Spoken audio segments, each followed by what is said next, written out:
time to take down the decorations and the tree, put them away. Sometimes it seems sad after this holiday season, and we seem to put our merriment and joy away with the manger scene. If so, we just don't really understand the meaning of Christmas. I know we talk about that a lot, of understanding the real meaning of Christmas. But I'm not sure we understand completely. See, Christmas is more than the bright lights. It's more than the gifts. It's more than Rudolph and Santa Claus. For true Christmas is found in the heart of his people all year round. It's a spirit that should never die. It's a spirit of God on earth, a spirit that should not ever be forgotten. The end of Christmas is not truly an ending, but a new beginning. Let's look what's beyond Christmas this year. Let the new year take us beyond Christmas into a great 2016. Most of you, at least all of you that have had children, know of a book entitled On Beyond Zebra, a favorite Dr. Seuss book. I want to read a portion of it here this morning. And I want you to listen real closely, because the key to everything I want to say. Said Conrad Cornelius O'Donnell Odell, my very young friend who was learning to spell, the A is for ape, the B is for bear, the C is for camel, the H is for hare, the M is for mouse, the R is for rat. I know all 26 letters like that. To zebra is for zebra. I know them all well, said Conrad Cornelius O'Donnell Odell. Now I know everything anyone knows, from the beginning to the end, from the start to the close, because Z is as far as the alphabet goes. And he almost fell flat on his face on the floor when I picked up the chalk and drew one letter more. A letter he had never dreamed of before. And I said, you can stop if you want with the Z, and most people stop with the Z, but not me. In the places I go, there are things that I see that I could never spell if I stopped with a Z. I'm telling this because you're one of my friends. My alphabet starts where your alphabet ends. My alphabet starts with the letter Yes. It's the letter I used to spell Yazimatez. You'll be sort of surprised what there is to be found once you go beyond Z and start poking around. So on beyond zebra, explore like Columbus. Discover new letters like Wum, which is for Wumbus. My high-spouting whale who lives high on a hill and who never comes down until it's time to refill. So on beyond Z, it's a high time you know, where it's shown that you really don't know all that there is to be known. This morning, for just a few moments, I want to talk about what's beyond zebra.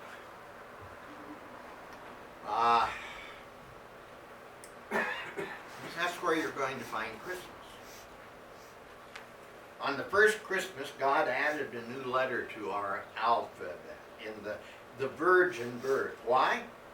Because we need that letter in order to spell Emmanuel, which means God with us. So if you're looking beyond or for Christmas, I invite you to join me on a journey on beyond zebra. What is it that Dr. Seuss means when he says on beyond zebra? I think he just means that just as you and I have been given 26 letters in the alphabet in which to spell our words, we also have certain mental categories that we've developed through the years into which we fit all of the different experiences of life. For example,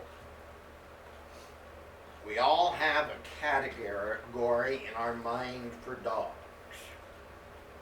Some good, some bad. And when we see dogs, we fit them into that category. It's a dog. Sometimes, however, we find that we have a category without any real instances. For example, unicorns, Bigfoot, fairy tales or delights into fantasy where we have been delightfully that goes beyond description. They go into that place where it's delightful. Images but no experiences. But what really shocking is when we find an instance, a real event, a real experience doesn't fit into any category. Something we've never seen before. That's well beyond zebra. The birth of Jesus was like that. An instant without a category. Oh, it started out just the opposite. It was your classic boy meets girl. Joe loves Mary. May have said the words carved by a young carpenter in the tree in the backyard. When they were engaged, it was a delightful, magical time when a young couple can hardly wait, can hardly last, and finally they were to be united in marriage. But then it happened. Mary turned up pregnant. All of a sudden, Joseph's garden of love dissolved into a real world of hurt. Almost a living hell. Mary tried to explain what had happened, and Joseph yearned to believe her. There was just no way that even a heart full of love could dispel all of those nagging suspicions in his mind. What Mary was saying was just beyond belief. Excuse me. You know, there are a lot of people who come to the mysteries of the Bible, to the miracle of the virgin birth, with the same kind of an attitude. They populate the unknown with dragons rather than saying it's just a mystery that's beyond our known. They say it's just a made-up suspicion. It's hogwash. It's foolishness. It's just a fairy tale made up by people who had such primitive knowledge of the world that they had no idea of natural law. Someone says that, I always say, you tell that to Joseph. He knew only too well about the natural means of conception. And that's why he resolved to divorce Mary quietly. My word to you is, if Joseph could believe in the virgin birth, why can't you? And Joseph did. This baby is he who from the very beginning sent out those stars into space and suns spinning off our limited areas of unlimited areas of space in that big bang which our solar system is nothing but a BB in a boxcar. You and I cannot grasp the totality of this baby with our minds when we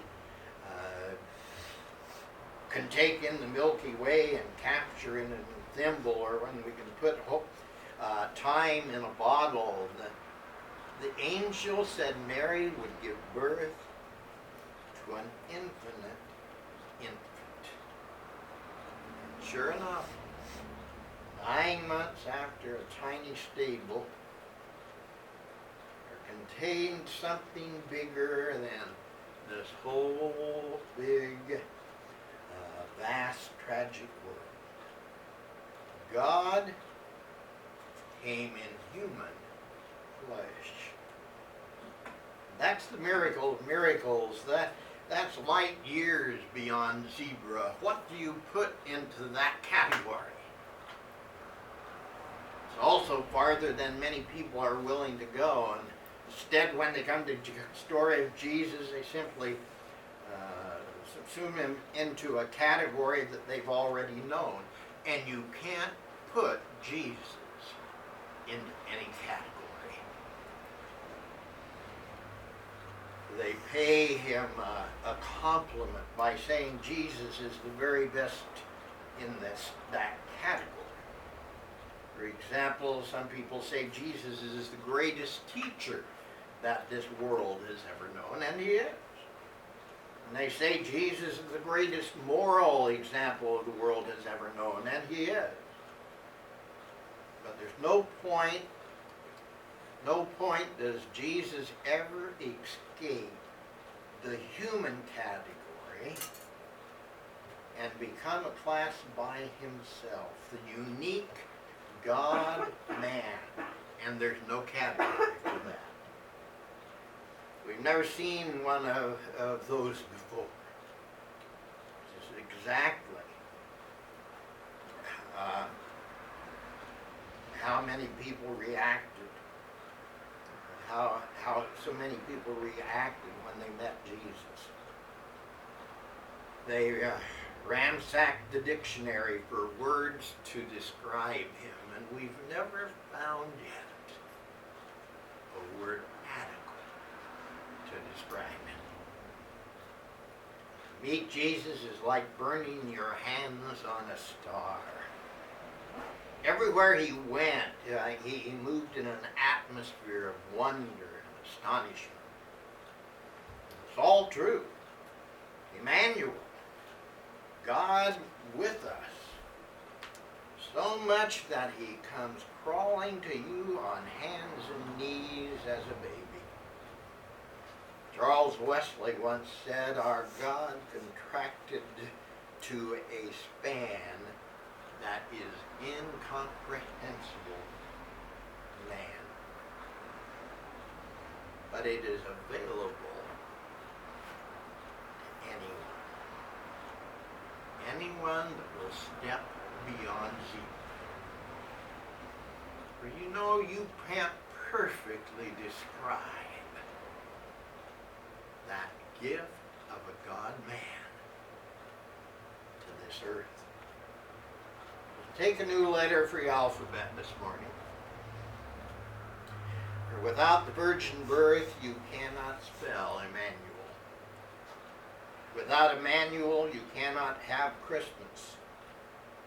And if you don't have Christmas in your heart, there's no way you're going to find it under a tree. So as we go out into a new period of time labeled 2016, let us go much farther than the sea. Amen. Let's stand.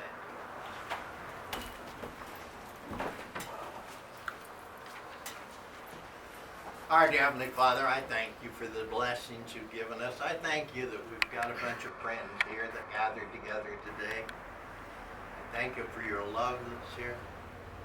Just pray your blessing as we go out from this place, that we will go out every day with Jesus in our heart. Dismiss us with your care, we pray in Jesus' quickly, a couple announcements. Again,